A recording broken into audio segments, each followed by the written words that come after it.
அன்புசால் மாணவர்களே, நம்ம இதில் என்னன்னு கேட்டிங்கன்னா அடுத்த அதிகாரம் பார்ப்பது மருந்து. புரியுதா? மருந்துனா தெரியும். இப்போ எல்லாமே என்னென்னு கேட்டிங்கன்னா மருத்துவமனையை நோக்கி தான் நம்ம எல்லாமே போய் நின்று கொண்டு இருக்கிறோம். புரியுதா? எல்லாமே நாம் நின்று கொண்டு இருக்கிறோம்.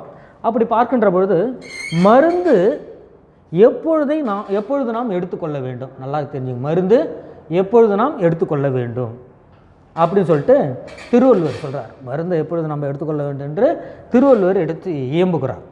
இப்போ பாருங்கள், எங்கே போனாலும் என்னன்னு கேட்டால் ஊருக்கு ஊர் 10 மெடிக்கல் இருந்தால் 10 மெடிக்கலில் கூட்டம் தான் இருக்குது.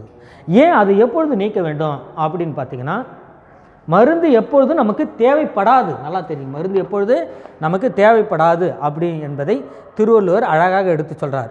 குறித்து அடுத்தது 9வது திருக்குறள், மருந்து என்ற அதிகாரம். கவனிங்க. மருந்தென வேண்டாவாம் யாக்கைக்கு அருந்தியது அற்றது போற்றி உணின். நல்லா தெரியும். மறுபடியும் பாடல் படிக்கிற மனப்பாட பகுதி. மருந்தென வேண்டாவாம் யாக்கைக்கு அருந்தியது அற்றது போற்றி உணின். யாக்கை நல்லா எழுதி. யாக்கைனா உடம்பு. யாக்கைனா என்னன்னு கேட்டீங்கன்னா உடம்பு. நல்லா தெரியும். நம்ம உடம்புக்கு மருந்து என ஒன்று தேவையில்லையா? நம்ம உடம்புக்கு மருந்து என ஒன்று தேவையில்லை. எப்பொழுது? நல்லா தெரிஞ்சுங்க. எப்பொழுது மருந்து தேவையில்லை அப்படின்னு சொல்கிறேன். அதாவது மருந்தென வேண்டாவாம். மருந்து என்பது நமக்கு வேண்டாம். மருந்து என நமக்கு ஒன்று வேண்டாம். யாக்கை உடம்புக்கு, நம்ம உடம்புக்கு மருந்தே தேவையில்லை. எப்பொழுது? அருந்தியது அற்றது போற்றி உணின். அருந்தியது அற்றது போற்றி உணின் அப்படி சொல்லணும். அருந்தியது என்ன? நம்ம சாப்பிட்ட சாப்பாடு நன்கு செரித்த பிறகு, நல்லா தெரியுங்க, நம்ம சாப்பிட்ட சாப்பாடு நன்கு செரித்த பிறகு மறுபடியும் சாப்பிடணும். அதுதான் முக்கியம். செரிக்காக முன்னாடி காலையில் 7 மணிக்கு ஒரு தடவை, 10 மணிக்கு ஒரு தடவை, 12 மணிக்கு ஒரு தடவை, 3 மணிக்கு ஒரு தடவை இப்படி சாப்பிடக்கூடாது. நல்லா காலையில் சாப்பிட்டோமா நல்லா செரிமானாச்சா மதியம் சாப்பிட்டோம்னா மாலை நேரம் இப்படி தான். அப்போ உண்ட உணவு நன்கு செரித்த பிறகு நாம் உண்டோம் என்று சொன்னால் மருந்து என நமக்கு ஒன்று தேவையில்லை. மருந்தென வேண்டாம் இந்த உடம்பிற்கு என்று சொல்கிறார். மனப்பாட பகுதி கேளுங்க. மருந்தென வேண்டாவாம் யாக்கைக்கு அருந்தியது அற்றது போற்றி உணின். 9வது திருக்குறள் பார்ப்போம். அடுத்தது பாருங்கள். நோய் நாடி நோய் முதல் நாடி அது தணிக்கும் வாய் நாடி வாய்ப்பச் செயல்.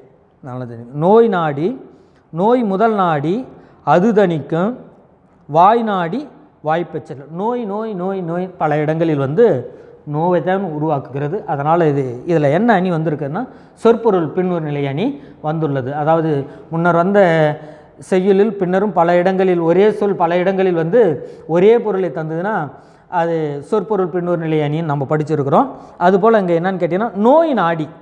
புரியுதா? ஒரு மருத்துவர் எப்படி இருக்கணும் அப்படின்னு சொன்னான்.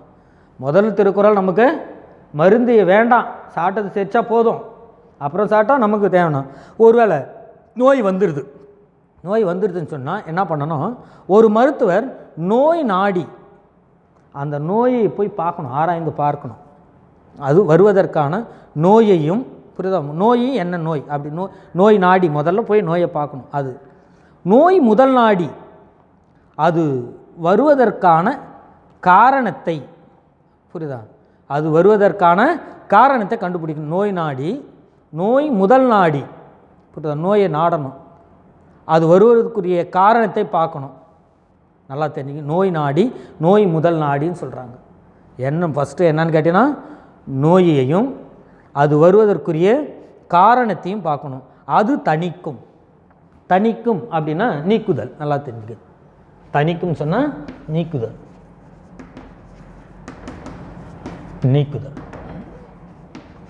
அது தணிக்கும்.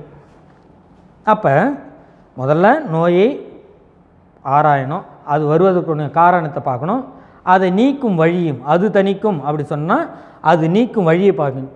வாய்நாடி வாய்ப்பச் செயல், வாய்நாடி வாய்ப்பச் செயல் அப்படின்னு சொல்கிறாங்க. ஆராய்ந்து மருத்துவர் செயல்பட வேண்டும். வாய்நாடி வாய்ப்பச் செயல். வாய்நாடி வாய்ப்பச் செயல்னால் என்ன? ஆராய்ந்து மருத்துவர் செயல்பட வேண்டும், அந்த நோயை தீர்க்க வேண்டும் அப்படி சொல்கிறார். ஒன்று என்ன சொல்கிறான்? நோயையும் அதன் காரணத்தையும் அது நீக்கும் வழியையும் ஆராய்ந்து ஒரு மருத்துவர் செயல்படும். ஒரு டாக்டர் எப்படி செயல்படணும் அதான் சொல்கிறார். வேறு ஒன்றும் இல்லை. அதாவது நோய் நாடி நோயையும் அதன் காரணத்தையும் அது நீக்கும் வழியும் ஆராய்ந்து செயல்பட வேண்டும் என்று சொல்லப்படுகிறது. அடுத்தது 11வது திருக்குறள். உற்றான் அளவும் பிணி அளவும் காலமும் கற்றான் கருதி செயல். நல்லா தெரியும். உற்றான் அளவும் பிணி அளவும் காலமும் கற்றான் கருதி செயல். அதாவது என்ன சொல்கிறது, உற்றான் அப்படின்னா நோய் உற்றவனுடைய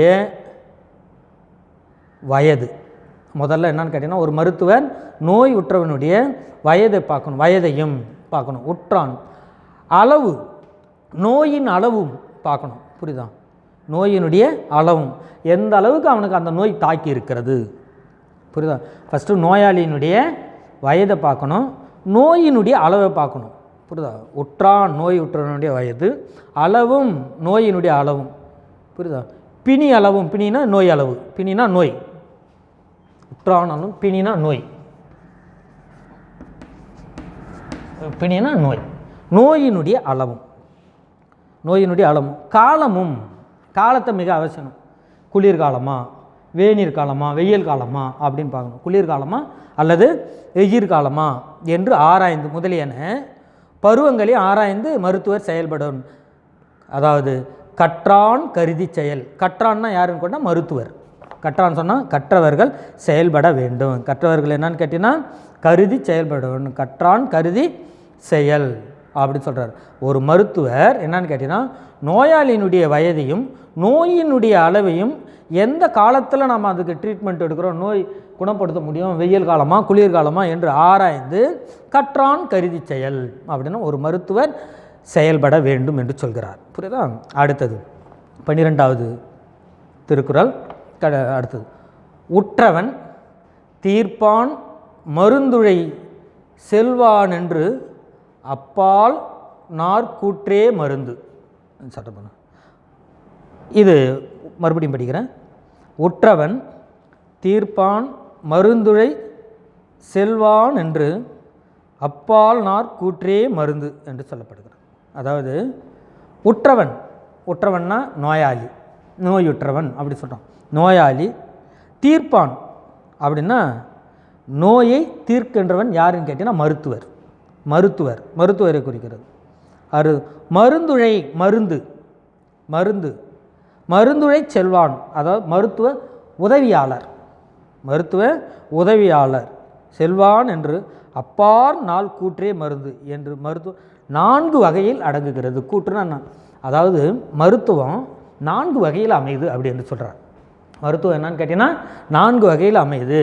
எதனுடைய அடைவுனா உற்றான்னா நோயுற்றவன், தீர்ப்பான்னா மருத்துவர், மருந்துனா மருந்து, மருந்து உழை அப்படின்னு சொன்னால் மருத்துவ உதவியாளர் என மருத்துவம் 4 வகையில் அடங்குகிறது. மருத்துவம் என்னன்னு கேட்டிங்கன்னா 4 வகையில் அடங்குகிறது அப்படின்னு சொல்லலாம். மாணவர்களே, நம்ம என்ன இது இப்போ பார்த்தது என்னன்னு கேட்டிங்கன்னா மருந்து என்ற அதிகாரத்தை பற்றி பார்த்தோம். அது மட்டுமல்ல, இந்த மருந்துனா என்னன்னு கேட்டிங்கன்னா நம்ம உடம்புக்கு என்னன்னு கேட்டிங்கன்னா 9வது திருக்குறளில் பார்த்தீங்கன்னா மருந்து என்பதே நமக்கு ஒன்று தேவையில்லை அப்படி என்று சொல்கிறார். அதுக்காக என்னன்னு கேட்டிங்கன்னா ஒரு மருத்துவர் எப்படி செயல்பட வேண்டும் என்று சொல்கிறார். அது மட்டும் இல்லை, அந்த மருத்துவர் எதையெல்லாம் ஆராய்ந்து செயல்பட வேண்டும், வயது அளவு குளிர்காலமா வேநீர் காலமா என்று பருவங்களை அறிந்து செயல்பட வேண்டும். அது மட்டுமல்ல, நோயாளி மருத்துவர் அதாவது மருந்து மருத்துவர் இவை 4 ஒன்றோடு ஒன்று சங்கிலி போன்று அடங்குகிறது அப்படி என்று சொல்லப்படுகிறது. மாணவர்களே, இதோடு இந்த பகுதி முடிகிறது. திருக்குறள் இதோடு முடிகிறது. நன்றி, வணக்கம்.